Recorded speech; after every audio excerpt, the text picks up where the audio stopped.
दोस्तों, आप सबको NAQ TV4 पर खुश आमदीद। मेरे दोस्तों, सियासत में दुश्मनियाँ होनियाँ एक आम सी बात है, मगर गुज़श्ता दहाइयों में मुस्लिम लीग नून और पाकिस्तान पीपल्स पार्टी के दरमियान एक खड़के का वैर रहा। उनकी भरपूर दुश्मनियाँ ज़ाती नोयत का तक पहुँच चुकी थीं, मगर जब उनको समझ आई कि एस्टेब्लिशमेंट हमें इस्तेमाल कर रही है, फिर दोनों पार्टी के रहनुमाओं नवाज शरीफ और बेनज़ीर ने आपस में मिसाक जमहूरियत जैसा एग्रीमेंट किया। यूँ उन्होंने 5-5 साल अपनी हुकूमत के अदवार पूरे किए। अगर आपने हमारे YouTube चैनल को सब्सक्राइब नहीं किया, हमारी रिक्वेस्ट है सब्सक्राइब भी करें। अगर प्रोग्राम पसंद आए तो शेयर भी करें और बेल आइकॉन को ज़रूर क्लिक करें ताकि हमारी आने वाली वीडियो आप तक पहुंचती रहें।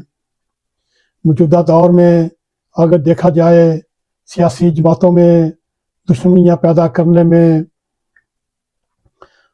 जिस सियासी लीडर का बड़ा हाथ है, उसकी इस्टेब्लिशमेंट के हाथों सियासी वलादत हुई। उसका नाम इमरान खान था। बेशक इमरान खान के तर्ज हुकूमत ने सियासत में दुश्मनियों का एक ऐसा बीज बोया जो ज़ाती दुश्मनियों तक पहुँच चुका और दोबारा दुश्मनी का रिश्ता इस्तवार हुआ। यूँ सियासी लीडर आपस में ज़ाती दुश्मनियों तक पहुँच चुके। जैसा कि यह मिसाल मशहूर है, दुश्मन का दुश्मन आपका दोस्त है। अगर मौजूदा सियासी मंजरनामे को समझने के लिए ये देखा जाए तो इस वक्त यह बात दुरुस्त है, सियासी दुश्मनी के इस खेल को ज़िंदगी बख्शने वाला, हयात नौ देने वाला इमरान खान था। मगर बाइस हैरत ये है, उन्होंने इस सियासी दुश्मनी के खेल को खेला ही नहीं, ना उसको खेलना आया और ना ही वो सियासत के अच्छे तालिब इल्म हैं, क्योंकि अगर वो अच्छे तालिब इल्म होते, उनको सियासत का A to Z पता होता, कैसे सियासी दुश्मनी निभाई जाती है। मगर एक तरफा सियासी दुश्मनियाँ खान साहब के रास्तों में रुकावटें हैं।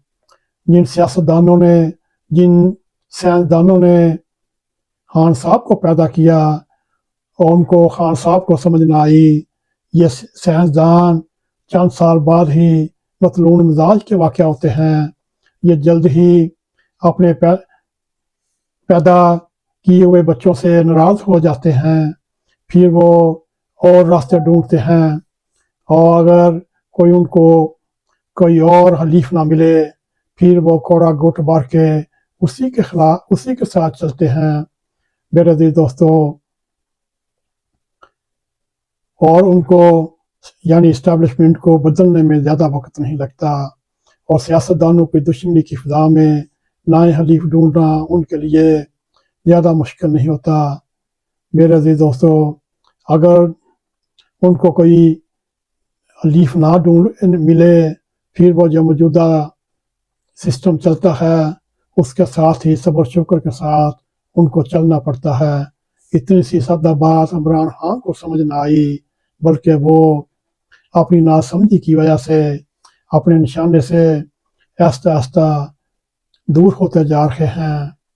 उनका हालिया ट्वीट की नज़र में रखी जाए, उनकी सियासी बसीरत आपके सामने आ जाती है, जिनमें वो हर कोई से लड़ाई मोल लेने पर तैयार रहते हैं और वो हर किसी को ललकार रहे हैं और हर किसी के साथ यक वक्त कुश्ती करना चाहते हैं। एस्टेब्लिशमेंट से रायतें मांग रहे हैं और उनसे पहले वाला वक्त मांग रहे हैं और तवील अरसा से ये जिद करते आ रहे हैं कि फ़ौज मेरी मदद करे, फ़ौज मेरी मदद करे।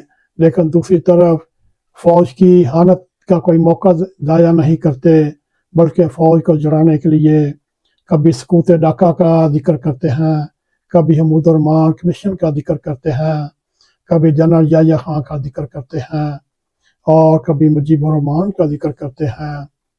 और दूसरी तरफ सियासतदानों के ख़िलाफ़ भी महाज ہر وقت گرم رکھتے ہیں، ان کو چور ڈاکو خطاب کرتے رہتے ہیں۔ حالیہ ٹویٹ میں انہوں نے پھر مناسب سمجھا نواز شریف، آصف زرداری، حسن نواز کو بھی کرپٹ معاملے میں اور کرپٹ بیانیے میں استعمال کیا جائے۔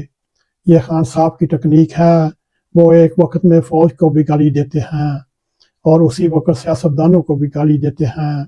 اپنے ٹویٹ میں حکومت اور پی ٹی آئی کے مذاکرات کو ختم کرنے کی دھمکی بھی دیتے ہیں۔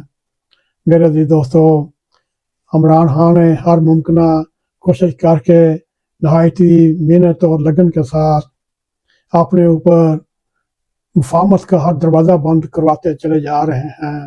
میرے عزیز دوستو، اگر سیاسی زندگی، سیاسی بصیرت میں خان صاحب کی نظر ہوتی تو وہ اس وقت جیل کے باہر ہوتے، مگر اس وقت ملک کے اندرونی جو حالات ہیں، جو خان صاحب کے ٹویٹ ہیں، خان صاحب کے بیانات ہیں، ان کی رہائی میں سب سے بڑے رکاوٹ ہیں۔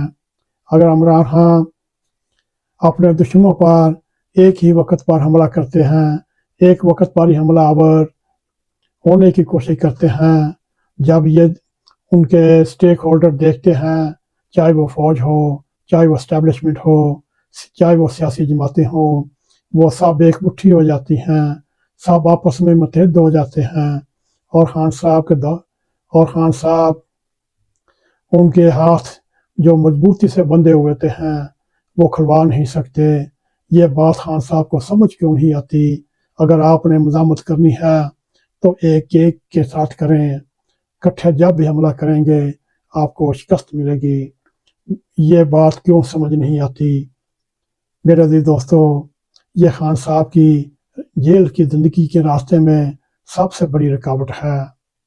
میرے عزیز دوستو، ہماری تو دعا ہے کوئی بغیر جرم کے جیل میں نہ ہو، اگر جیل میں ہو اللہ تعالیٰ اس پر اپنا رحم فرمائے، اس کی استغفار قبول کرے، اس کی راہ میں جتنی مشکلات ہیں وہ دور کرے۔ میرے عزیز دوستو، اگر آپ کو ہمارا پروگرام پسند آئے اس کو لائک بھی کریں، اس کو شیئر بھی کریں، کمنٹ سیکشن میں جا کر اپنا نظارہ خیال کرتے ہوئے NAQTV4 کو سبسکرائب کریں اور جاتے جاتے بیل آئیکن کو کلک کریں تاکہ ہماری آنے والی ویڈیو آپ تک پہنچ رہیں۔ اسی کے ساتھ ہمیں اجازت دیں۔ السلام علیکم ورحمۃ اللہ وبرکاتہ۔